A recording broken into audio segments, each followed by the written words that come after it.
Hey gamers, if you like drafting, tile placement, and cats, then you want to check out Pack the Essentials. Let's take a look at how this game plays.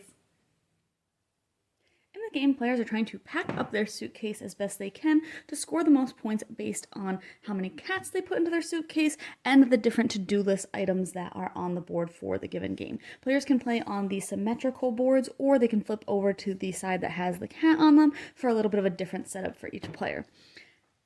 On a player's turn, they will be drafting their turn order, so first player would decide where in the turn order they want to draft a tile, as with the other players. If you are playing with less than 4 players, you will also put out cat lady tokens on the remaining areas, mostly for the ones that are ahead of the players so that they can draft some of the tiles as well, just to kind of limit the choice that players will have. Players will also earn various bonuses based on where they select their turn order, so they might earn some extra tiles that they can put onto their boards, or they might earn some pack rats and or pom-poms. Pom-poms will fill in empty spaces at the end of the game for players if they need to do so, which might help them score better, and pack rats are what will allow you to pack a cat instead of a item of clothing into your suitcase. As players draft the tiles that they're going to put on their board, they'll choose a location. They can try out different orientations. For ones like this, they can try out if they'd rather have it as the clothing item or the cat, depending on how it fits or where it might be better for them.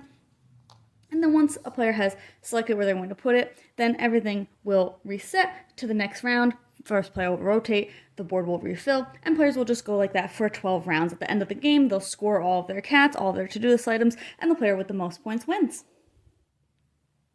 I think this game is super adorable. I really think that the flow of the game is excellent, and drafting the turn order is interesting because then it kind of makes you think, ooh, do I want the better reward where I'm going to be able to turn something into a cat, or does that mean that I'm not going to get the tile that I want to put in my suitcase, so maybe I have to go earlier? I think that it's just a really nice puzzle that's really approachable. It's pretty light, but it still gives you plenty to think about and a lot of good decision space.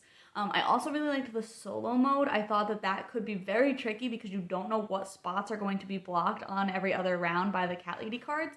So you're trying to plan oh, I think I'll go second this round to maybe get some extra stuff for my suitcase, but then that second spot is blocked, so you can't do that and you have to kind of reevaluate. I just thought that that also worked really well, played very quickly. So I really enjoyed the solo mode as well, but I think that really any player count works really well. I think that having those cat lady tokens to kind of block some of the other tiles from players in a lower player count game works really fine, as well as just having the full 4 players works because you'll have that same amount of choice depending on where you pick to go in the drafting order.